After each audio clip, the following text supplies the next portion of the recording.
but very satisfying. I recorded this before I realized she kind of sucks. But here's how you can avoid getting your hopes up and getting disappointed like I did. How's it going, gamers? Since being you're watching my RSL channel. And now that my Kale is at level 50, I know that I should start focusing on building my perfect team. And any perfect team has 5 roles that you guys should be looking out for filling as soon as you can. And today we're gonna take a look at the top 9 rare champions that you can farm that would fit these very important roles on your team. Alright guys, let's get right into it. The 5 most impactful roles that you can have on your team is an increased speed buffer, a nuker or your main damage dealer, a support or a second damage dealer, you need a decreased defense buffer, and an increased attack buffer. As long as you have these 5 roles, they'll take you through most dungeons, most campaigns, and they'll get you up to the stages 10, preferably 16, so you can start farming the good rewards and as much XP as you can. Here you can see Kale absolutely disintegrating the Demon Clan boss. By himself, he's just soloing him. We did good, guys. Alright, first thing first, your main damage dealer, right? Your nuker. This could be any of your starters. I've picked Kale for mine because I started with Kale and because honestly, he does a really good job. We're looking at Dark Bolt that has a 80% chance of placing a 2.5% poison debuff for 2 turns, and as you can see, that percentile stacks. Same applies for Acid Rain, which is honestly a really good AoE attack. Same as Disintegrate. These 2 AoE attacks by themselves have cleared the waves like nothing else. Get your kill up to level 60 or any of your starters for that matter, and they'll do a pretty decent job in that position. Now that you have your main attack champion, it's time to choose your support. And any good attack champion needs a support that can control waves. And very early on, I got Greybeard, who is really good because of his Ice Crush skill, which attacks all enemies and has a 25% chance of placing a freeze debuff for 1 turn. Damage inflicted is proportional to defense, that is why this champion makes for a really good defense. This attack has clutched for me the most. Place the shield buff on this champion for 2 turns, has an 80% chance of placing a counterattack buff on this champion for 2 turns. Again, you can use him to clear waves, and you can also use him to get a little bit of that extra damage, sneak it in every time he gets attacked. I'd say that the moment you unlock hard difficulty mode, that's the one that you should use to actually farm champions, because the last couple of times I rated these campaigns on hard, that's when I got all my good champion drops. So you would want to raise that difficulty up as soon as you can, and you can farm Greybeard in the Durham Forest here on level 4. Where is the executioner? Where is he? Oh my god, where are you? Oh my god, I still don't know anything. Knight's Revenant, but I also recently got Executioner, who's also really good at controlling waves, and especially for this skill, attacks all enemies, decreases the turn meter by 20%, has a 50% chance of placing a 15% decreased speed debuff for 2 turns. And you can farm for the Executioner at Hallowed Halls, which is at 11, but the best pick probably has to be Gnarlhorn, who I still don't have. Gnarlhorn is a really good defense because of 2 particular skills. Number 1, War Drum. Places a provoke debuff on all enemies for 1 turn. Places a 30% increased defense buff on this champion for 2 turns. Combined with Determine, which places an unkillable buff on this champion for 2 turns.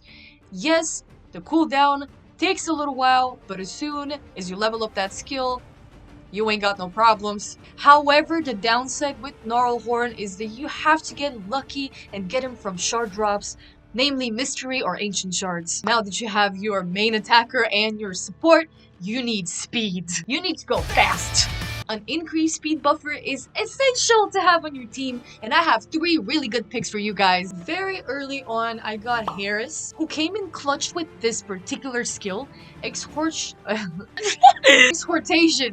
which removes 1 random debuff from all allies, has a 60% chance of placing a 30% increased speed on all allies for 2 turns. And you can farm for her here in the Palace of Arabia, which is at level 6. My second pick for a speed buffer has to be Diabolist. I still haven't got my hands on her. I have been farming level 12 forever! But she comes with Electric Storm, which attacks all enemies and places a 30% increased speed buff on all allies for 2 turns. And she comes with this very useful positive charge skill, which fills the turn meter of all allies by 15% and decreases the turn meter of all enemies by 15%. Again, cooldown, it's a bit steep, but again, the more you level up the skill, the more you lower the cooldown, so I think it's a good trade-off. And you can farm for her at level 12, Brimstone Path, which is where you also subsequently get Incubus, who is really good for food. But the best one probably has to be Apothecary, because of his boon of speed skill, which places a 30% increased speed buff on all allies for 2 turns and fills the turn meter of all allies by 15, has a 100% land rate, and not only you have Soothing Chant, which can heal a target ally by 35%. This heal can be critical. Crit heal is crazy. Apothecary can only be pulled from shards, so to get your hands on him, you have to get real lucky. I'm looking at you. To recap, we have our nuker, we have our support, we have our speed, now we need decreased defense. And someone who really gets that job done well, and you can get very easy in your game, is War Maiden. War Maiden comes with this 50% increased attack buff and places an extra hit if this attack is critical skill. The extra hit cannot be critical, but who cares? You have 50% increased attack, your champions will deal double the damage, but she also has a 75% chance of placing a 60% decreased defense debuff for 2 turns. You can use her for both an increased attack buffer and a decreased defense debuffer at the same time. And you can farm for her at level 9, the Deadlands, right here. Again, just to remind you, it's best to farm on a higher level difficulty so you have a better chance for these champions to drop. So if you've unlocked hard, don't hesitate to start raiding these campaigns on hard. You can do it. I believe in you. If I can, you can. And now that we have our main damage dealer, our support, our speed, our defense, we also need to increase our attack. And there is one champion that comes to mind, and I recently unlocked her. Actually, I farmed for her yesterday. We got Spirit Host. I farmed for her yesterday. Spirit Host places a 50% increased attack buff on all allies for 2 turns. 50% is a lot. Also, check that brutal character design. She looks so badass. And you can get Spirit Host from the same place you got Greybeard, which is Durham Forest. Spirit Host is so cool. I can't get over it. Like, I can't. What is this paint?